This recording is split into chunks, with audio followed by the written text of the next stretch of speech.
एक भी रहा हम कहानी के माध्यम से, कहानी के तौर तरीके से आप सबका सुनाओ तो ही बचत करे की बरे। मास्टर साहब 4 लाइन भूमिका के अंदर भाव है।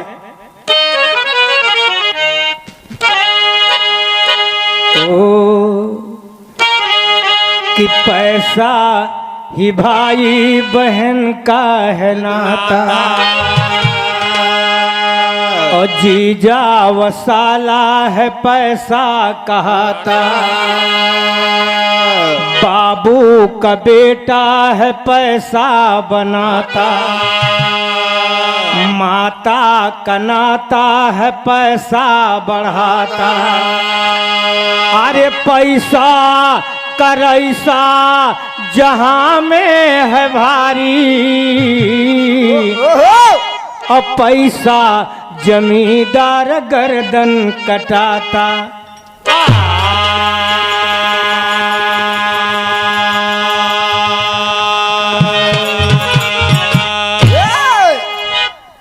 पैसा ही भाई बहन का नाता है।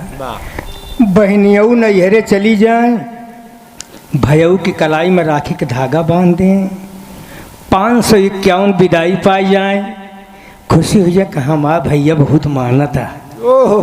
ससुरारी चला जा, 551 विदाई पाई जा, कहा है हमार सरहजिया सरवा बहुत माना। जीजा वसाला है पैसा कहता है, बेटवा बम्बई से आई जाए, 50,000 के गड्डी बाबू को दे दे, कहें बपौनू कहें हमार बेटवा बहुत कमात है, 30,000 महतारी के दे दे, कहें क्या बात है हमार लल्लू बहुत कमासुत है। 20,000 के गड्डी रात में अकेले में दुल्हनियों को दे दें, दुल्हनियों कहें बिट्टी के भैया तोरी मीठी मीठी बोलिया करेजा छुए राजा। जीजा वसाला है पैसा कहता है, जमींदार कहला देता है पैसा। अब पैसा हो जाए, दिल्ली से काशी विश्वनाथ एक्सप्रेस पकड़ लिया, जहर खुरानी गिरोह से भेंट हो जाए, सुंघाए दें सब ले लें, मौका पाँव में मार दें। पैसा ऐसी चीज है बाबूजी, लेकिन यही पैसा जमींदार भी कहवाता है। तुलसी जगमत दुई बड़ा, एक पैसा एक राम, और राम नाम से मुक्ति मिले, पैसा से हो सब काम। तो कहना है यहाँ पर दोस्त, एक तर्ज बा, तब बना चाचा यार भतीजा, बना चाचा यार भतीजा का प्यार पैसार, बना दुश्मन दुलार, बना यार पैसा, बना दुश्मन दुलार, बना यार पैसा, बना दुश्मन दुलार, बना यार, बना दुश्मन दुलार, बना यार पैसा, बना दुश्मन दुलार, बना यार पैसा, बना दुश्मन दुलार, बना यार पैसा, बना दुश्मन दुलार, बना यार पैसा। पैसे का लगता मेला, पैसे का लगता मेला, पैसे का लगता मेला, पैसे का गुरु वचेला, पैसे का गुरु चेला, पैसे का गुरु चेला, पैसे की सुनो कहानी, एक घर में थो दो प्राणी, पैसे की सुनो कहानी, एक घर में थे दो प्राणी, दो प्राणी, पैसे की सुनो कहानी, एक घर में थे दो प्राणी, जीवन सुख में दोनों का, जीवन सुख में दोनों का, जीवन सुख में दोनों का, गोदी में 4 थे लड़का, गोदी में 4 थे लड़का, गोदी में 4 थे लड़का, है घड़ी सुहानी आई, बौहर भी ब्याह घर लाई, घड़े सुहानी आई, बहुवर ब्याह घर लाई, घड़े सुहानी आई, बहुवर ब्याह घर लाई। बना जीवन का उनके, अरे उतार पैसार, बना दुश्मन दुलार, बना यार पैसा, बना दुश्मन दुलार, बना यार पैसा, बना दुश्मन दुलार, बना यार, बना दुश्मन दुलार, बना यार पैसा, बना दुश्मन दुलार, बना यार पैसा, बना दुश्मन दुलार, बना यार पैसा, बना दुश्मन दुलार, बना यार पैसा। बाबूजी बिटिया बात के समझें। एक घरे में दो प्राणी, एक बुढ़वा एक बुढ़िया, और दोनों के गोद में 4 बच्चे हैं। बड़कवा बेटवा अमर बहादुर, मंझिलवा कुंवर बहादुर, संझिलवा समर बहादुर, छोटकवा विजय बहादुर। लेकिन बारे माई बाबू मेहनत करें और चारों बच्चन के दाखिला इंग्लिश मीडियम स्कूल में करवा दिए। वाह, बढ़िया शिक्षा मिल रही है बच्चों को। और का करें, बुढ़िया मूड़े में बीड़ा बांधे। लड़का अंग्रेजी स्कूल में पढ़त हैं, बुढ़िया मूड़े में बीड़ा बांधे, बुढ़वा फरुहा ले। यादव जी के खेत में, पंडित जी के खेत में, पाल जी के खेत में, पटेल जी के खेत में बुढ़िया माटी ढोवई, बुढ़वा माटी भराई। लेकिन वाह, मेहनत रंग लाई माई बाबू के। पढ़ लिख के चारों बेटवा पढ़ाई लिखाई करायन और चारों बेटवे के नौकरी लग गए। कौनो बेटवा कंडक्टर, कौनो बेटवा मास्टर, कौनो बेटवा इंस्पेक्टर, कौनो बेटवा डॉक्टर। ई माई बाबू के मेहनतिया देखा है आपसे। माई बाबू के मेहनत रंग लाई, डॉक्टर मास्टर कंडक्टर इंस्पेक्टर बेटवा हो गए। और चारों जने के शादी करके दुल्हन लाई दे। हे भैया, जब दुल्हन घरे आई गई और इतने में बूढ़ा बुढ़ऊ के महतारी बाप के बुढ़ाई आ गई। जब बुढ़ाई आई गई भैया, तब एक तरज लगत मास्टर साहेब, इतर जुबा भैया, इतर जुबा कौना दुल्हन अपने दुल्हा के लेके प्रयागराज गंगा स्नान करावे गई बा। और दुल्हा के बैठा दिया और कहा, ए गंगा माई, अरजी करत है। कहत कही आवा गंगा माई, एक लहरिया न हो, सैया लेते मरना।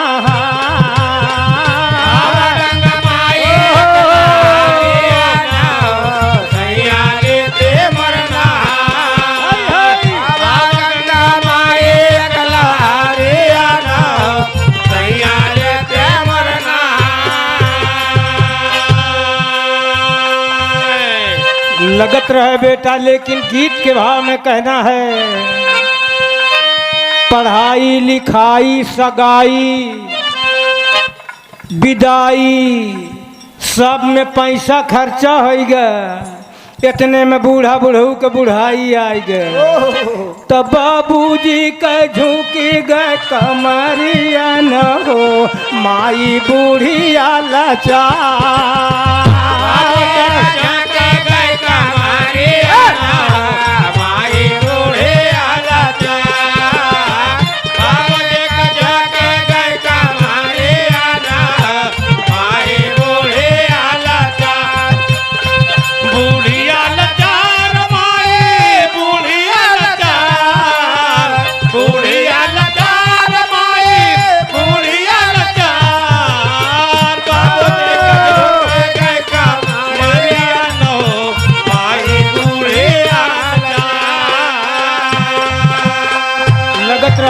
लगत रहे कई के कमाई खूब बेटवा पढ़ावाला।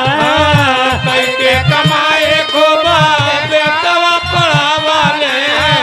कई के कमाई खूब बेटवा पढ़ावाले। भैया शादी कई के लैयन बहुरिया न हो, माई बूढ़िया लाचार।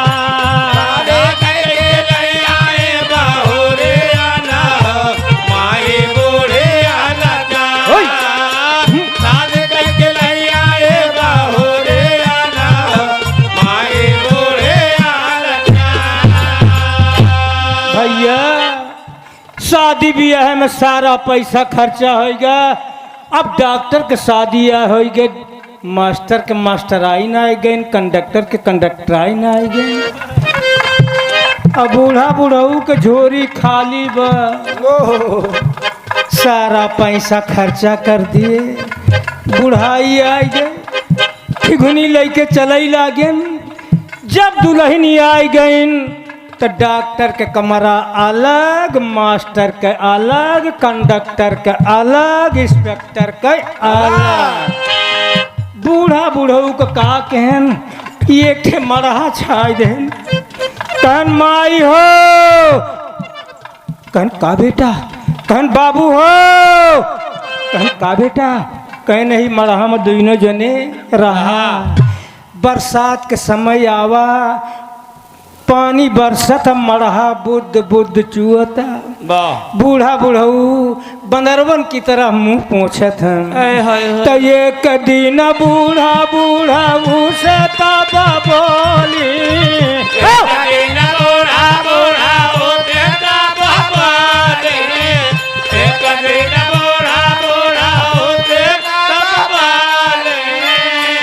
कहीं सोचा राजा, सोचा राजा, सोचा बूढ़ऊ कौना ही कमातिया न हो, माई बूढ़िया लजा।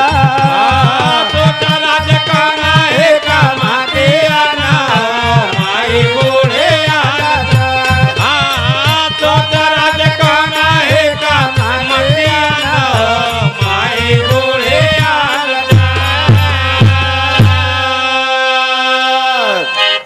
बड़का बनवे कचौरी, संझिला बनवे पूरी, बड़ा सब कनी छाने घोटे मस्त रहे। बूढ़ा बूढ़ऊ 2-4 दिन एकादशी फाँके रह जाए। बुढ़िया कहे बूढ़ऊ कहन का, कहन कोनो तरकीब बतावा, नहीं खाए बिना मर जाए कोई। 6 महीना के जिंदगी 2 महीना में समाप्त हो जाए। बूढ़ऊ न कहे बूढ़ा हमारे पास तो कोनो तरकीब नहीं बा, तही कुछ बताओ।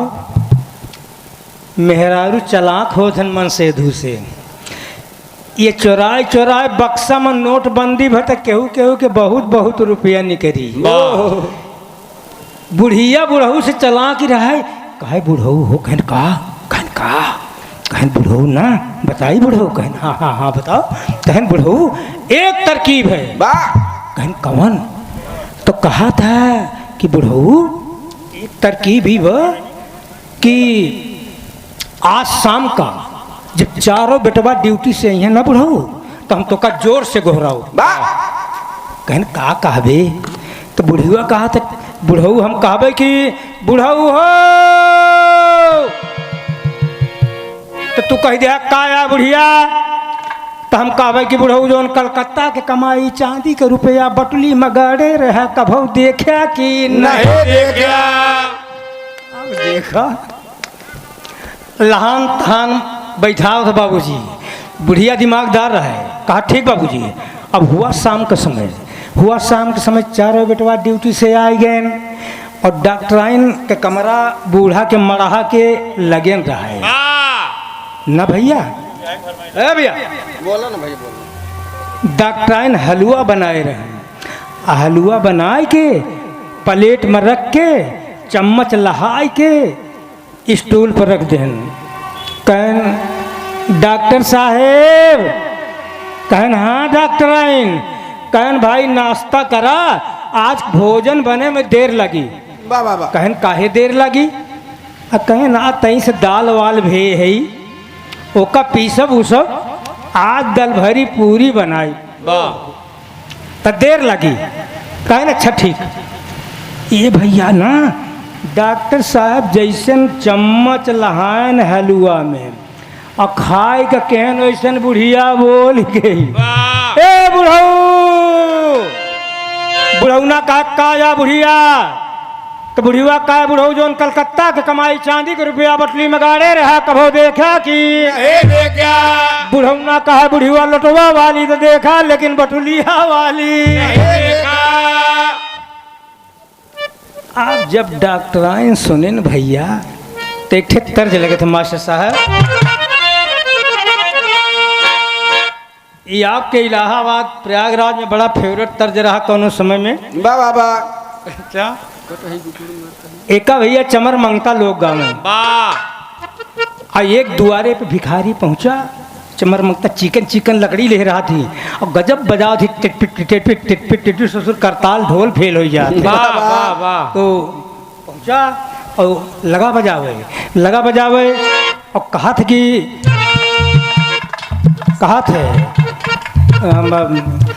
दुआरे पहुँचे थे और कहा था कि भीख दे तो है दुल्हा बना रहा है। वो घरे में बुढ़िया ना रहा है, दुल्हनिया रहा है। कहन दुल्हन तो है दुल्हा बना रहा है, भीख दिया। तो दुल्हनिया कहा था भैया भिखारी हमार बुढ़िया बड़ी पाजी है, केहू को भीख नहीं दे दे। तो भिखारी हुआ का गावत है, कहा था कि बुढ़िया बुढ़वा जीव का काल इनका मार कुआं मार डार हर गंगा। बुढ़िया बुढ़वा जीव का काल इनका मार कुआं मार डार हर गंगा। बुढ़िया बुढ़वा जीव का काल इनका मार कुआं मार डार हर गंगा। भीख नहीं मिली बाबूजी और दूसरे दुआरे पहुंच गया। कहा वो घरे में एक बुढ़िया बड़ा बड़ा दांत, कहा माई भीख दे। बुढ़िया कहा हाथ में खद देखा वो दांत बड़ा बड़ा रहा है। कहा अब हाथ नहीं खाली दूसरा देखा। तो भिखारी हुआ कहा थे, कहा था कि कटही कुकुर मर कहिया गाय, कटही कुकुर मर कहिया गाय तोरे दुअरवा क्यों ना जाए गंगा।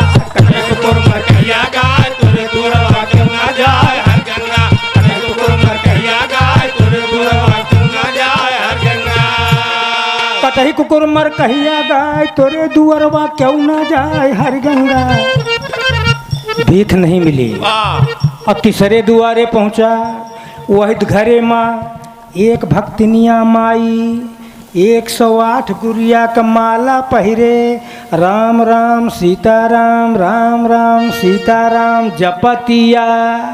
कनैले के फूल डाए एक लोटा में पानी ले, जब अक्षत डाए नीमी के पेड़े पर जल चढ़ावे जाती बा और गावत चली जाता कि महादेवन माँ जवै भगवाना चुनरिया महादेवन माँ जवै भगवाना विगता मोरे। चुनरिया महादेवन माँ जवै भगवाना विगता मोरे। चुनरिया अरे चुनरिया चुनरिया ओ चुनरिया चुनरिया चुनरिया हो विगता मोरे। चुनरिया महादेवन माँ जवै भगवान विगता मोरे। चुनरिया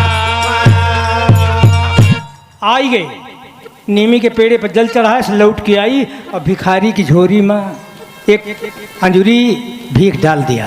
अरे भिखारी खुश हो गया। अब हुआ का गावत है, कहा था कि राम करे तोर नाती हो। मार मार राम करे तोर नाती हो, नाव धरावा हीरा लाल नाव धरावा पन्ना लाल हर गंगा। राम करे तोर नाती हो नाव धरावा हीरा लाल हर गंगा। राम करे तोर नाती हो नाव धरावा हीरा लाल हर गंगा। ये ओरिजिनल भाव आ, लेकिन बुढ़िया बुढ़वा कैसन बात। बुढ़िया बुढ़ मजे में बेटा मजे में मजा मजे में आवत, चाहे दुगला उलझे चाहे मजे में, लेकिन कहना है कहा था कि बुढ़िया बुढ़वा बुढ़िया बुढ़वा कैसन बात बड़कई पतोहिया उठ के भाग।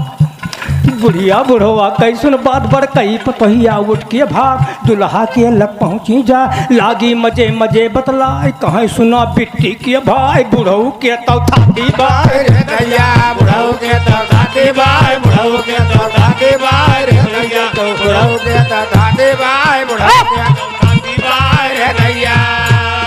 बुढ़िया बुढ़वा कैसन बात पर कई पतोहिया उठ के भाग। दुल्हा के लग पहुँची जाए लागी फुसुर फुसुर बतला, कहीं सुना बिट्टी के भाई बुढ़ऊ के तो थाती बाय रे दैया। डॉक्टर आइन दौरी दौरी आइन डॉक्टर के लगे, कहें कुछ सुनिया। डॉक्टर कहीं न तू बहिरे हो जाएगा, असली काम के ताई तू बहिरे हो जाएगा। कहन का भा, अरे कहन बुढ़िया बुढ़वा के चांदी के रुपया कलकत्ता का कमाई गाड़ी है, लुटवा वाली देखे से लेकिन बटुलिया वाली। अब डॉक्टर उठिन सवेरे घर से भागिन, उठिन सवेरे घर से भागिन, चौराहे पर जैसी जाए, चौराहे पर टिकट कटाइन, चौराहे पर टिकट कटाइन, 12 बंकी पहुंची जा, छेना वाली ले मिठाई। अब देखा से बचत करना, हमारे बिरहा गाँव का मतलब कि बचत करना, 2 रुपया 10 रुपया बचा के डाक खाने में जरूर डालना। बुढ़िया बुढ़वा कैसन बात बढ़ कही पतहिया, उठिन सवेरे घर से भागिन, चौराहे पर पहुँची जा, चौराहे पर टिकट कटाइन, बड़के होटल में पहुँची जा, छेना वाली ली मिठाई, तुरते घर का चलिन सीधा, मंझिला भी आई दहीन है दाल, धीरे में, मंझिला भी आई दहीन है दाल, बड़ा फुलौरी ली बनाए, संजला पोइन पुआ सोहारी, सिरका चटनी लीन अचार, संजला पोइन पुआ सोहारी, सिरका चटनी लेनी अचार, छोटका बनैन गोझा झार, छोटका बनैन गोझा झार, गोझा झार घियन कै भाई, गोझा झार घियन कै भाई, बुढ़ऊ थारी का सरकार, चाभै बुढ़ऊ बूढ़ा भाई, जैसन भरे मोमा भाई त मोहला लब लब लब हो जाए रे दैया, मोहला लब लब हो जाए, मोहला लब लब हो जाए रे दैया, मोहला लब लब हो जाए, मोहला लब लब हो जाए रे दैया। और इधर मना डॉक्टराइन दौड़ी दौड़ी गई होटल से, उजरवा रसगुल्ला छेना वाला यो यो लई आइन, मंझलियो दाल भेज हैं, मंझलियो दाल भेज हैं, और छोट छोट बड़ा बना के भेज हैं, दही मऊ ससुर फूल के यो यो बड़ा है।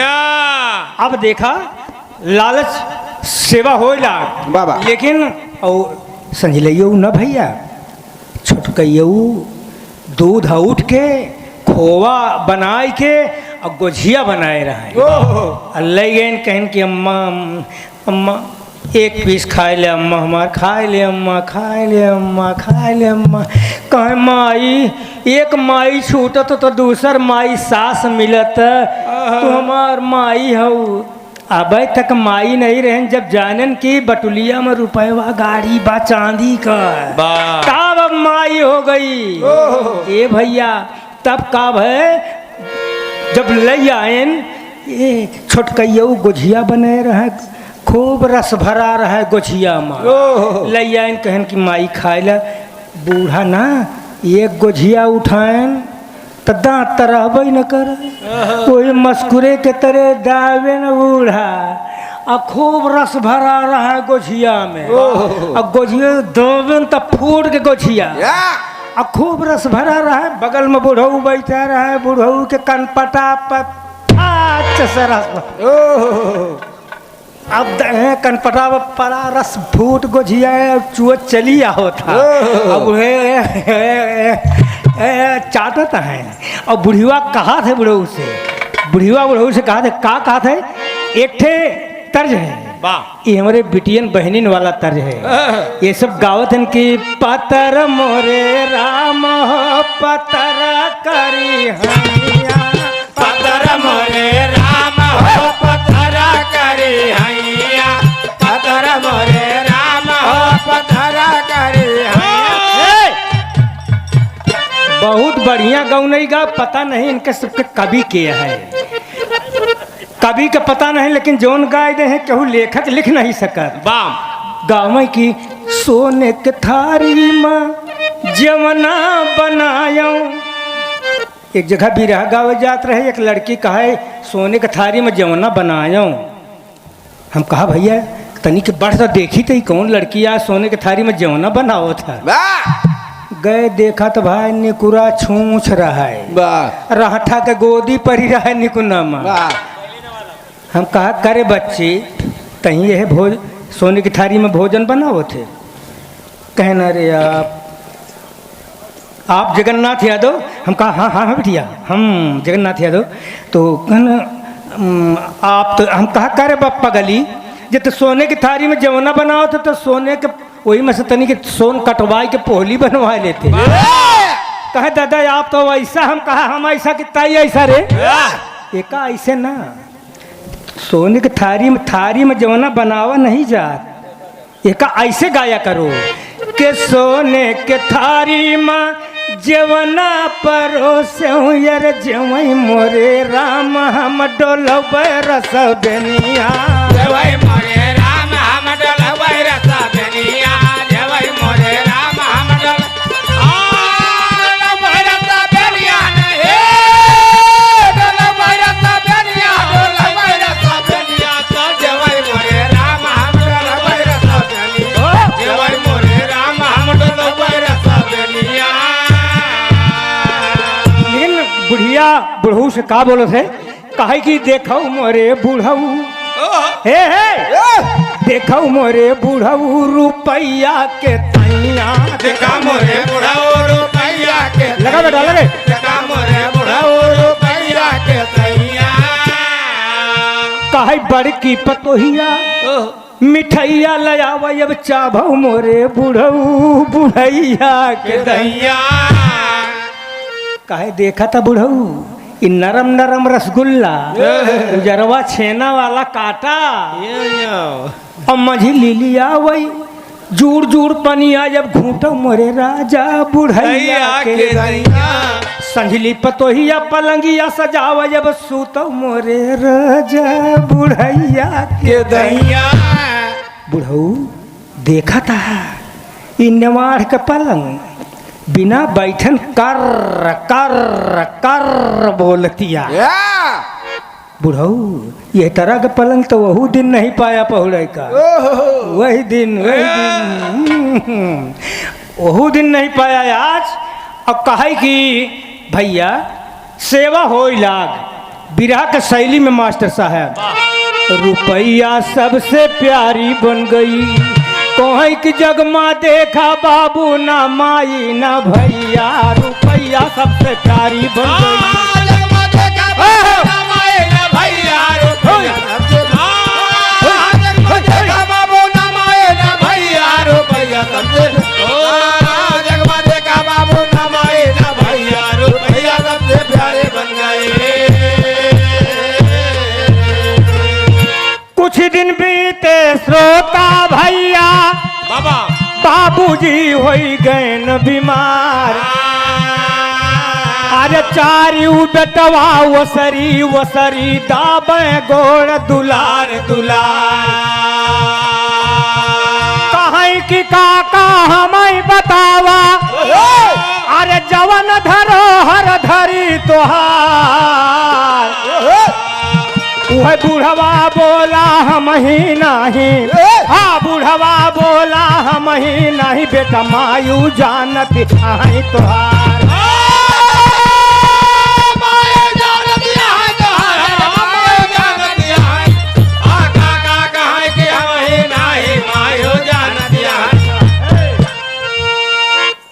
भैया अंत में पैसा के बेरे सेवा भाई लालच में आ देखा जब सेवा हो गई पैसा के बेरे सेवा भय, लेकिन यही जगह से हम